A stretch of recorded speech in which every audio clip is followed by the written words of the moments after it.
Stories like this aren't just meant to be told, they're meant to be felt, because behind every detail there's a deeper message pulling at the soul.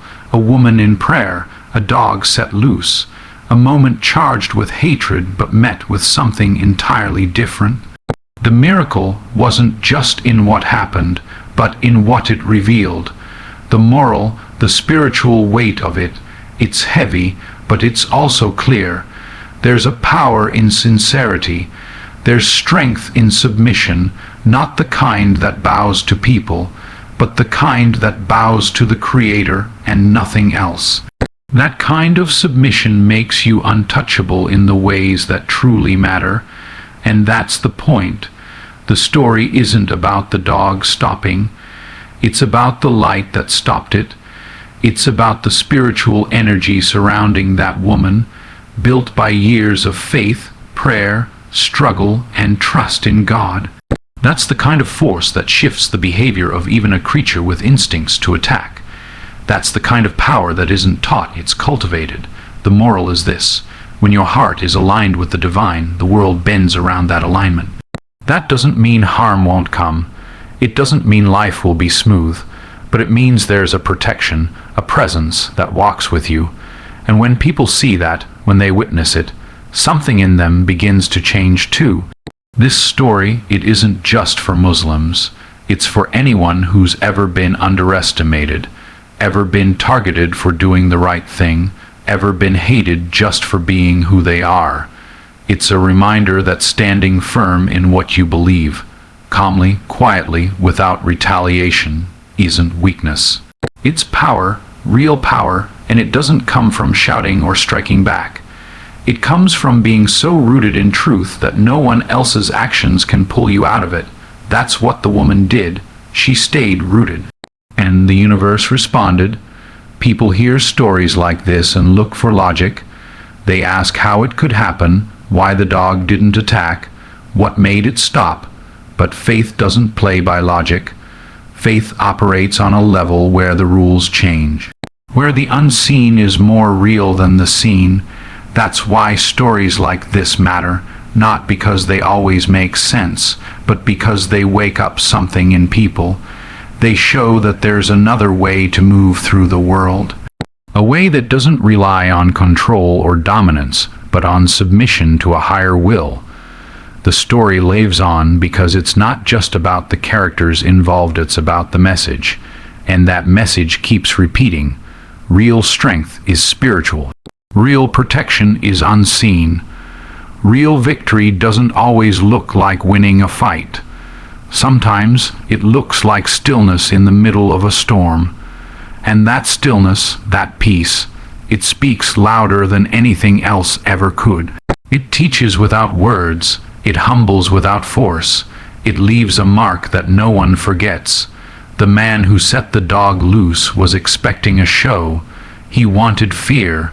He wanted panic. He wanted to see that woman break. That's what hate does. It feeds off reactions. It wants to see its impact, to feel powerful, to prove something. So when the dog ran toward her and she didn't move, didn't flinch, didn't scream, he was already caught off guard. That wasn't in the script. But what truly shook him wasn't just her stillness. It was the dog's. That moment when the animal, fully capable of violence, simply stopped, sat, or turned away. That wasn't just disobedience. That was defiance, not to the man, but to the hate he carried. That kind of moment rewires something deep in a person, because now you're not witnessing domination. You're witnessing a force bigger than you, shutting it all down with nothing but calm. That man, for all his cruelty, wasn't prepared for mercy. He wasn't ready for grace. He expected chaos, and instead he saw control. Not the kind of control that comes from force, but the kind that comes from alignment, with something higher, something divine. And now he's standing there, watching this woman finish her prayer untouched, unbothered. He has to live with that image, and sometimes that's more powerful than any confrontation, because now it's in his head. Why didn't the dog attack? Why didn't she react? What was she doing that kept her so still? See, transformation doesn't always come from debate. It doesn't always come from being proven wrong with words. Sometimes it comes from witnessing something your heart can't ignore, and in that moment that man witnessed something pure, something real, something that made his hate feel small. That's when doubt starts creeping in. That's when the mind begins to ask questions the ego can't answer. And when the questions get loud enough, change becomes possible. Because truth doesn't always walk through the front door. Sometimes it sneaks in through a moment that won't leave you alone. In some versions of the story, that man repents. In others, he accepts Islam. But no matter the version, the point is this: that one moment became a turning point, not just for the woman who stayed protected, but for the man who was confronted by something he couldn't explain, a living, breathing sign that maybe, just maybe, there's something greater than his anger, greater than his control. That dog didn't obey him, that woman didn't fear him, and he was left there, the only one who felt powerless. That's where change starts, when the illusion of control fades, and all that's left is the truth you've been running from. Because in the presence of sincere faith, even the hardest hearts can soften. Even the most calculated hate can be humbled. He set the dog loose thinking he would break her spirit, but instead he ended up face with something stronger than violence: peace. And peace, when it shows up uninvited, it changes the room, changes the people, changes the story. Protection in this world isn't always about armor or walls or weapons. Sometimes it's not loud. It doesn't show up with sirens or flashing lights. Sometimes it's quiet, invisible, and yet it's the most powerful thing in the room. That's divine protection. The kind that surrounds you when you're not even aware of the danger. The kind that holds you up when everything around you is falling apart. This woman, deep in prayer, didn't need to see the threat. She didn't need to pause to defend herself, because she knew something, or rather, she trusted something that most people spend their whole lives ignoring. She knew her Lord was watching, and if he was watching, she was safe. Not safe in the worldly sense, not untouchable, but protected in the way that truly matters, in a way that shifts outcomes, that rewrites what was supposed to happen. You see, when someone stands in prayer, especially with a heart full of sincerity, it's not just a ritual, it's a surrender, and in that surrender is a kind of shield, not because the act of prayer is magic, but because of the one being prayed to. The one who controls all creatures, all intentions, all moments. So when that dog was released, when it charged toward her, it wasn't her reflexes that would decide what came next. It was divine will. And that's the thing the aggressor didn't understand. He thought he was in control, thought he could interrupt her worship, dominate her space, assert his power. But he didn't realize he was stepping into a zone that doesn't operate on human rule.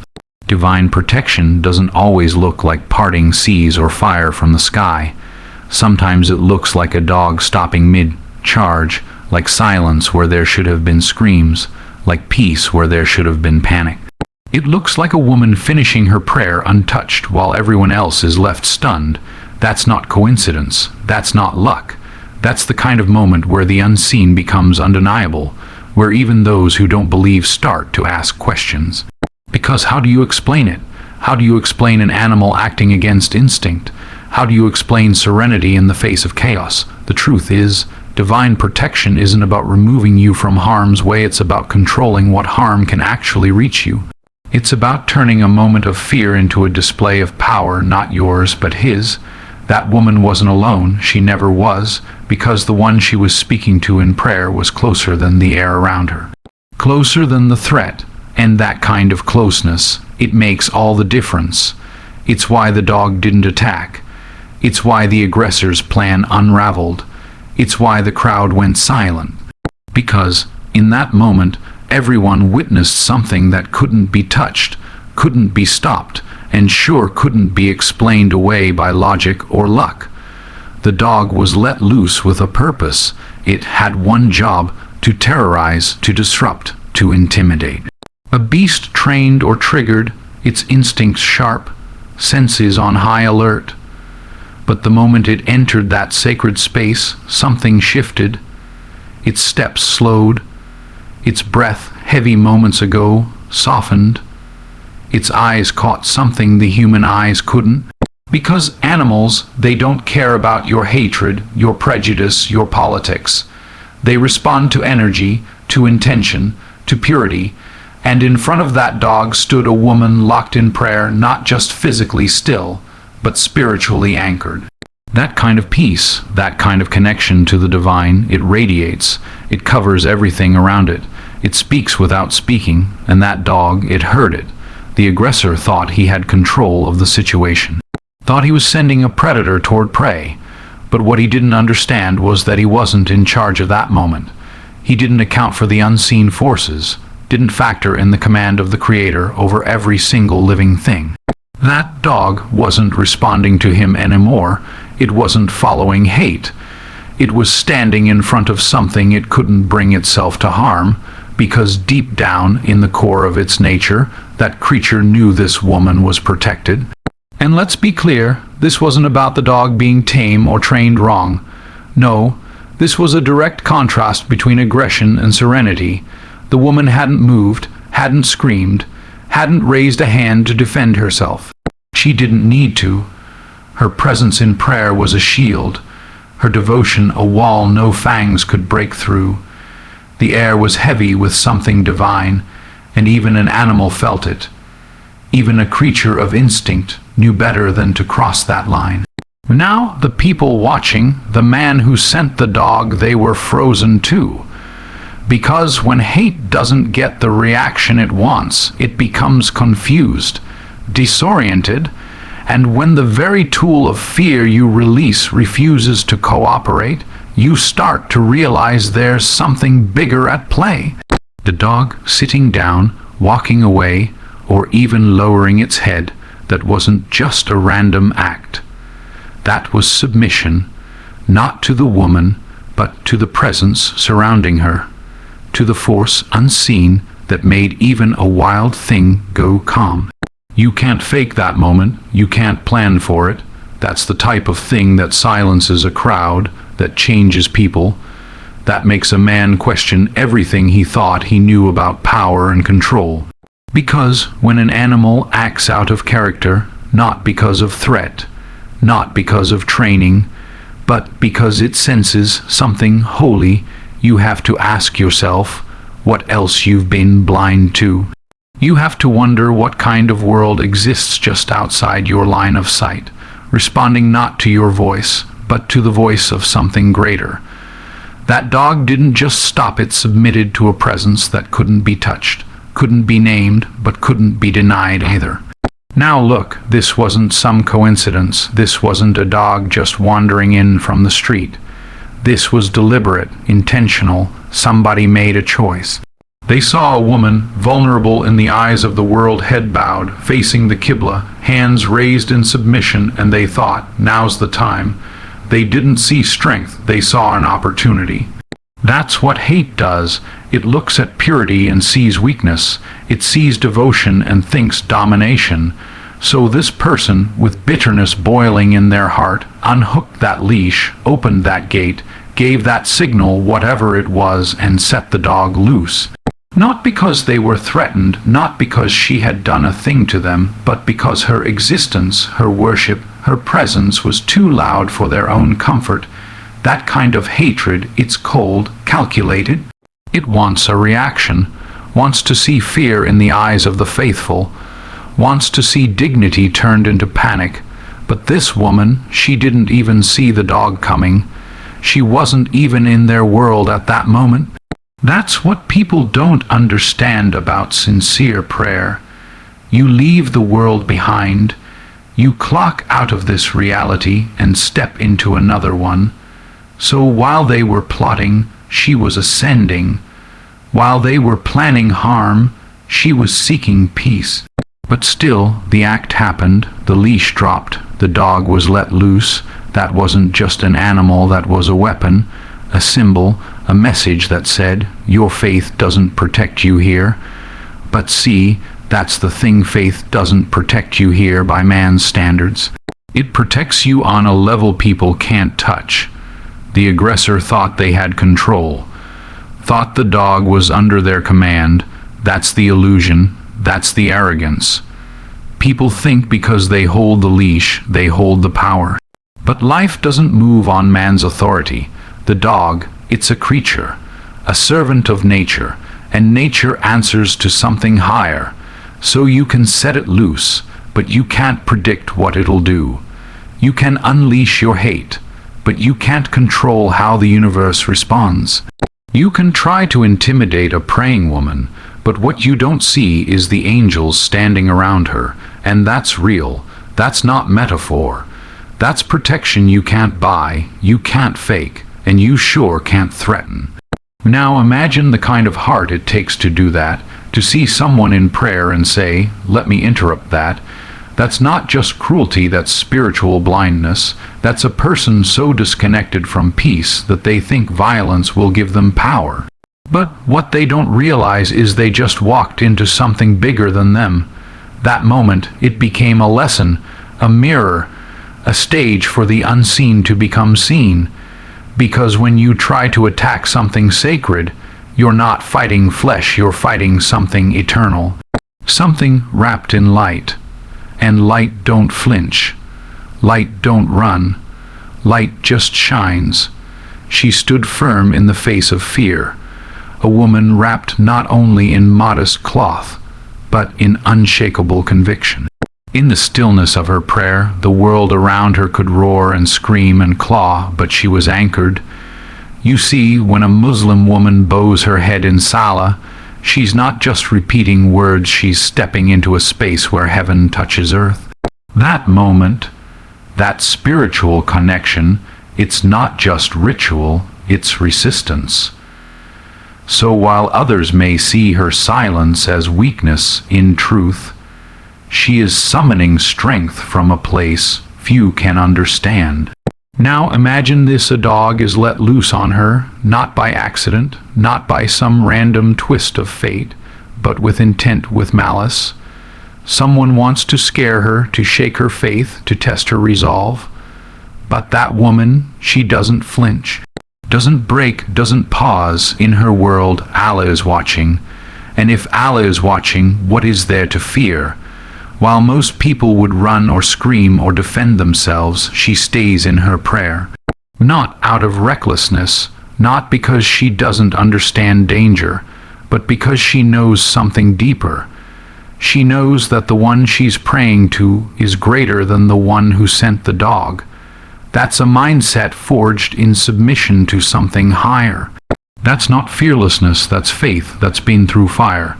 That's a spirit that's prayed through pain, through loss, through judgmental stares and whispered threats in the street. This isn't her first test, and it won't be her last. Now there's something about sincere faith, it shifts energy in a space. People feel it, animals feel it. The moment you surrender your heart to the divine, the world senses it. So the dog, this creature meant to bring terror, stops. Doesn't bark, doesn't bite. It sees something that can't be seen, and she keeps going. Her lips move in remembrance. Her hands rise in humility. The world could fall apart around her, but she's in a zone, deep in that sacred rhythm of worship. That's what the aggressor didn't count on. They thought fear would do its job. They didn't plan for faith, and Denzel would tell you that kind of stillness, that's not normal, that's not natural, that's supernatural. That's the kind of calm that'll make even your enemies pause, make even a beast hesitate. See, when you operate with that level of belief, when you carry that presence, you're no longer playing by the rules of the physical world. You're moving with purpose, you're grounded, you know who you are and who you belong to, so when danger comes, you don't react, you respond, and sometimes your response is no response at all, just silence, just stillness, just prayer,